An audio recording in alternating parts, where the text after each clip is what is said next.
Greetings shooting fans, and welcome to another airgun review with me, Richard Cooper, and today I will be reviewing the Chiappa, and I think that's the right way of pronouncing it, Chiappa Rhino 60DS.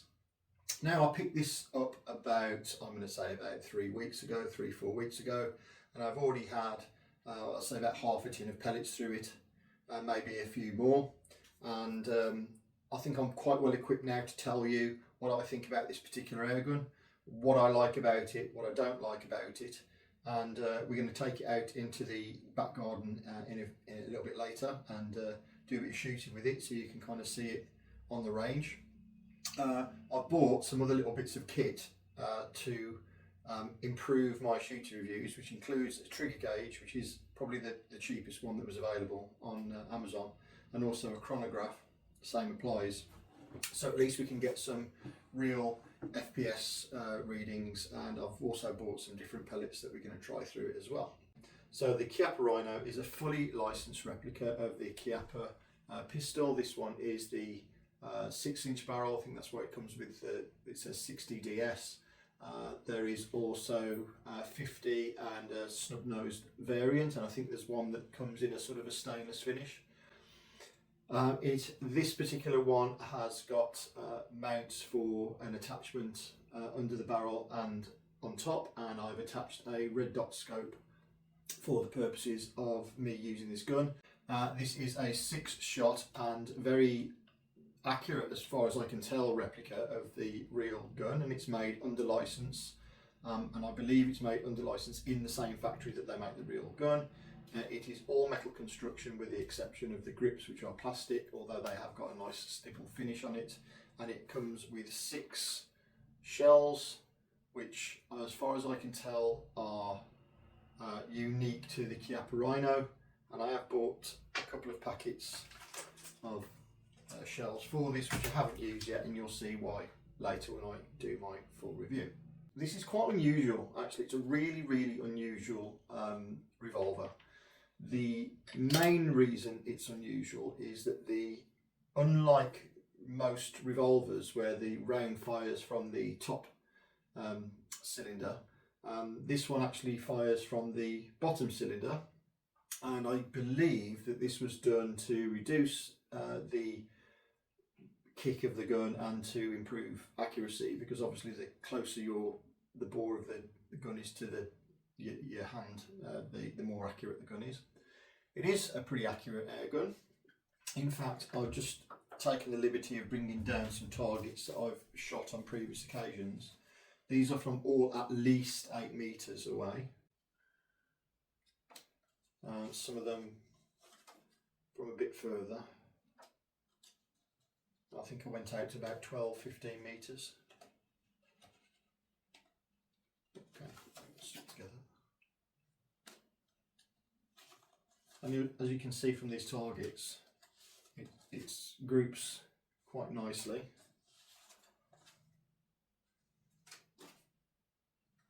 Let's get rid of those.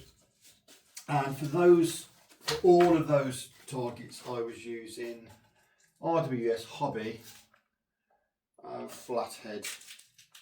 I don't know whether the camera can pick that up this far away. RWS flatheads.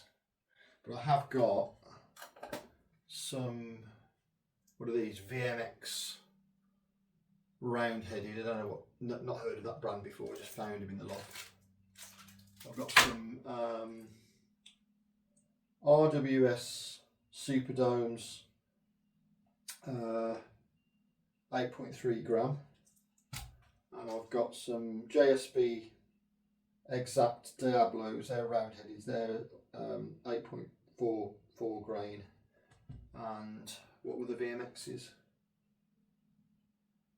8.18 grain, so I think they're slightly heavier, slightly lighter than the other one. So we'll see what they're like, because I've not tried it with different pellets yet. I'm going to say what came in the box with it. The box, when I got it, the box looked a bit tatty and a bit beaten up, and there was nothing else in the box. When I got it home, there was nothing in the box, no manuals, no nothing. It was just basically this rubbish plasticky insert thing, and the box itself was a bit bedraggled, and there was nothing else in there. So shame on you, the shop that I bought this from.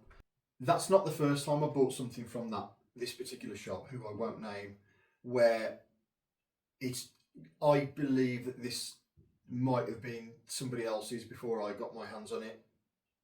I'm just saying, okay, because not that there's anything wrong with the gun whatsoever, but just the state of the box, the fact that there were no manuals or anything in there. Don't know whether it was the last one they had in the shop, just a display model. Don't know, but it's just a bit shabby, but still, not going to complain about that. Might even cut that out of the video.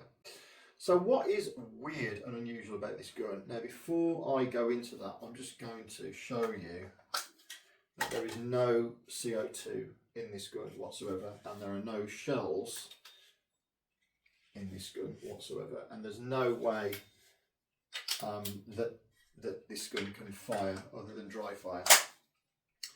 I'm just going to move that out of the way. So yeah, we've got this. It's heavy, okay.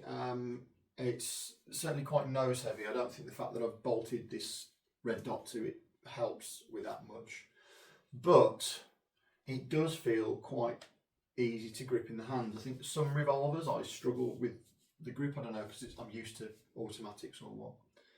What else have we got? We've got this weird single action, double action going on. So I think this gun is really designed to be shot in double action only. It will shoot in single action, but as you'll see later, that comes with certain problems.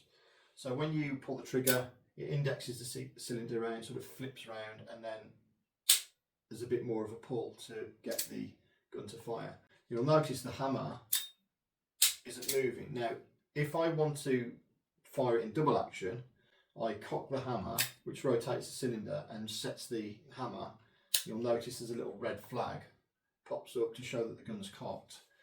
But the hammer itself doesn't hold back. And then there's one hell of a mighty trigger pull to get the gun to actually fire. So I think I need to address the elephant in the room with this gun, which is the trigger, which is absolutely horrendous really in a lot of ways. Now, this is not the best trigger gauge in the world. It's the cheapest one that I could find, but the maximum pull it will register is £8, and it's probably readable up to about 10 or 12.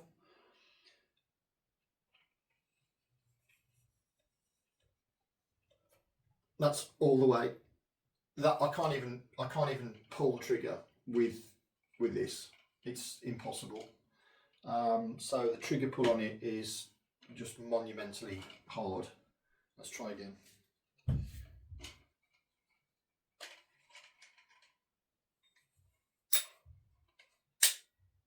Okay, so it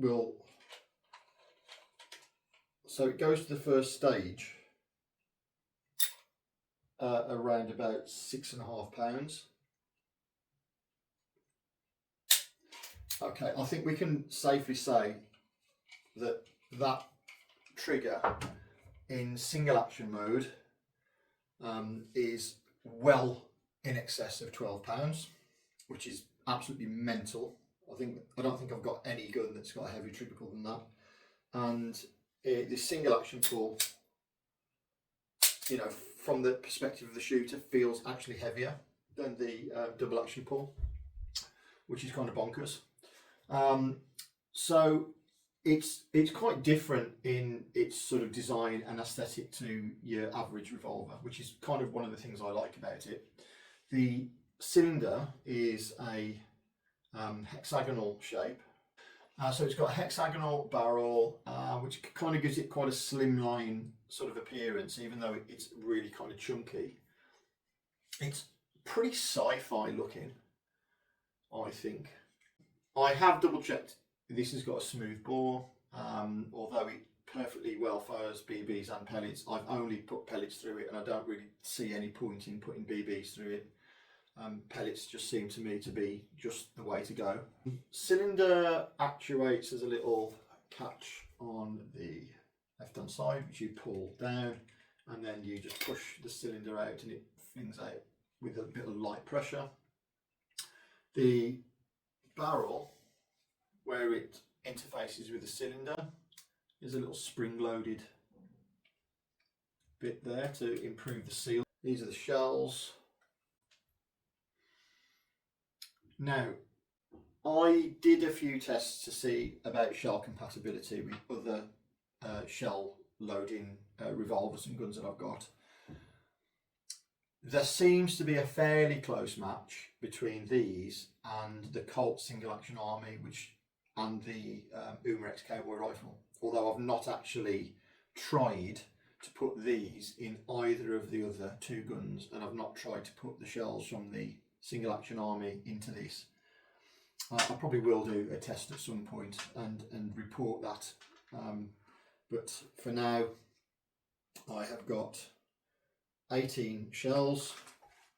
These have not even come out of the packet. We've got the usual, what we would expect, CO2 loads in the grip, and there's an integral Allen key, what is that, an Allen key, that tightens up the thread to release the CO2, and I'm saying we get about 60 shots per CO2, or we'll do some more testing today. It's not very warm today, so I think it's a fairer test, and that just clips on. Oh yeah, I've also, when I first had it, the trigger was even worse than what I've just shown you, and I did copiously lube it up with 3-in-1 silicone, and now it's a little bit smoother than it was, because before it was just terrible. Safety catch, yeah, there is a safety catch. I can't see any situation where you'd need to use it, because the trigger's that heavy. This is never going off by accident. It is a little push thing there, and I don't know. Does it only activate when it's cocked? No, it will. Yeah. Okay, so when the safety is on, it will completely disable the trigger, and you can't cock the hammer. What about if it's cocked? Can you put the safety on in half cock mode? No. So that's actually interesting, and I just found that out for the first time. Is that because, like I said, I've never used this. If you cock the gun, and so the little red flag's up, you might think, well, I'm just going to push that safety forward, and it will go forward, but it doesn't go forward all the way, and the gun will still fire. So that is actually maybe a bit of a safety feature that you do need to be aware of. Like I say, I would not normally have a safety catch on a revolver anyway, but obviously it is there. Rear sights are fully adjustable for windage and elevation. That's it really? That's it for the tabletop review. Right, here we are on the impromptu shooting range, and as you can see, it's quite autumnal, but not as freezing cold as it was this morning. So let's start off by putting some gas and some pellets through, and I think we'll probably do, let's do 18 shots from about 8 meters. We'll do, and then we'll chrono it once we've had a few shots through. Let's do that. All right, so 12 gram Umarex CO2 cartridges. And we remove the grip, slide in the CO2, and then tighten with provided Allen key. There's a little hiss there, and then we are good to go. Right, now the shells. So I'm going to take out the cylinder, and what we're going to use for this test are the Diablo Exact JSB match Diablos, 8.44 grain. Not used these before, so they just push into the shell from the rear, as is the norm with this sort of thing. And I haven't bought any more shells out with me, and the reason for that is that whereas with my other air guns, with the Smith & Wesson M29, which I reviewed recently, I say recently, over the summer, I've got speed loaders for that, and none of the speed loaders I've got some Dan Wesson ones, and I've also got some ones for the M29. None of them work with these shells, which is a bit annoying. So actually, rather than load them by hand one at a time,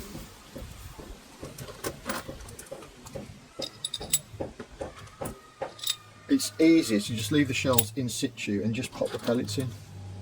So that's what I'll be doing. Okay. Oh, that's not in properly, look.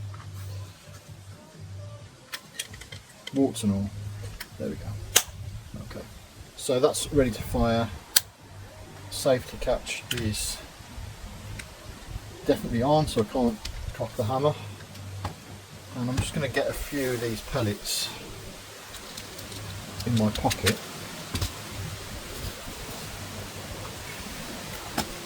And then we're going to do 18 shots at the target from 8 metres. And then we're going to do the chronograph.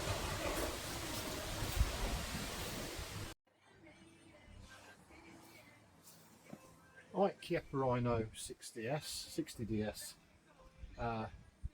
actually about 9 metres as it happens.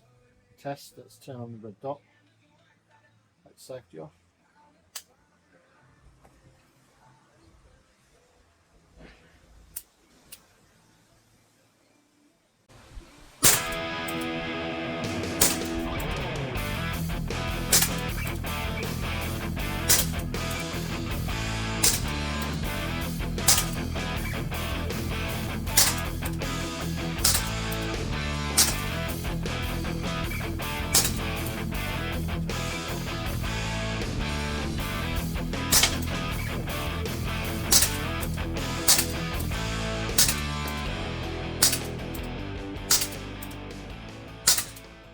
So I've counted there's 17 on the card. I'm pretty sure that the one I fired when I cocked the hammer and then shot it, I missed with that one. So as you can see, we've got 1, 2, 3, 4, 5, 6, 7, 8, 9 in the black.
Can't count. Yeah,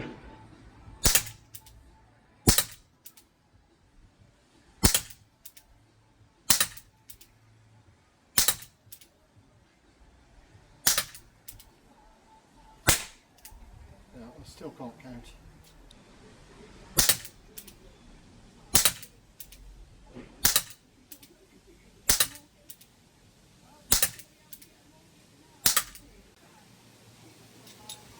And we just keep shooting until we run out of gas.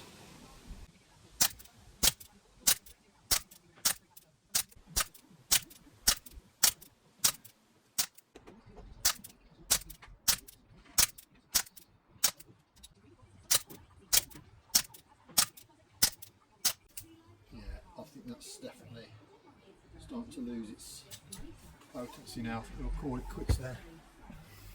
Well, I think it likes these pellets a lot, because that's probably the best grouping I've had. So yeah, so what are these? RWS Superdomes, 8.3 grain.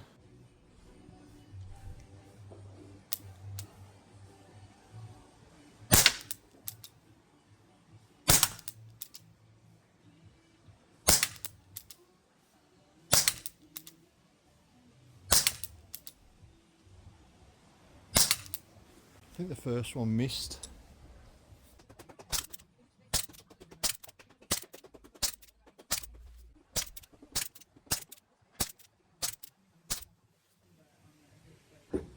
I think I can count 15 on there.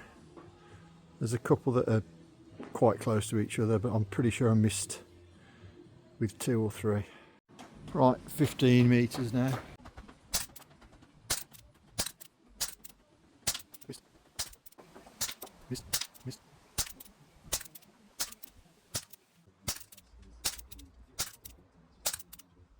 Missed. Yeah, there's only 15, 14 or 15 on the card. They're opened up quite a bit. Right, I've stuck the laser on, and it's more or less on target with the red dot, so we'll have a few shots with that on.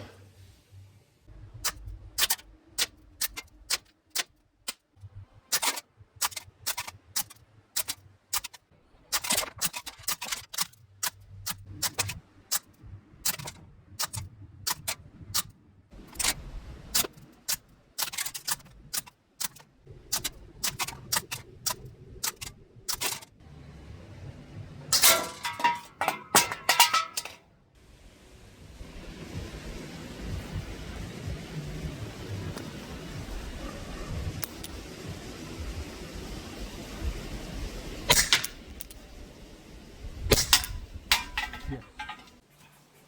I think I could stay out here shooting all day, to be honest with you, and this CO2 still hasn't run out, but my hands are getting really cold and I keep dropping the pellets, so I call it a day there. So folks, the Chiappa Rhino 60DS in 4.5mm CO2. As we've seen, it performs really well with a variety of different pellets, and I don't think it hugely matters what you put in it, to be perfectly honest with you. The only reason that I can think of that you wouldn't want to buy this gun is that the trigger is an absolute beast, and it sort of, in a sense, spoils the gun, because I think this could be super accurate if it wasn't such a heavy pull on the trigger, and that is going to have some effect on where the shots are going. I'm surprised how much I've shot this, in spite of the fact that it's, you know, like after you put 2 CO2s through it, your hands tired from the effort. But it is fun to shoot, and I think that's partly because it's quite accurate and quite consistent. And I do like the fact that it's unusual, and I do like the fact that it's got that sort of science fiction-y, and the idea that somebody has tried to reinvent the revolver and almost start again from first principles and say, hang on, what if we try this? I do think that having that longer barrel definitely will make a difference to your power and your accuracy, although I haven't got the other versions to test it out against. I think I'm just going to say definitely got a place in my collection. It's got its quirks, and I think that's why I like it. It's unusual, and it offers something a little bit different, and while it's got that flaw, for me it's not a critical flaw, and it is something that I feel has sort of got a bit better with the more I've shot it, perhaps the better it's got. Perhaps as the trigger sear wears down, it'll eventually be possible to shoot it without needing the grip strength of a gorilla. Anyway, ladies and gentlemen, thanks very much for watching. If you've made it this far, please don't forget to like, subscribe and share for more content. If you want to see my previous videos, just click on the Air Guns and Shooting channel. But in the meantime, have fun and shoot safe.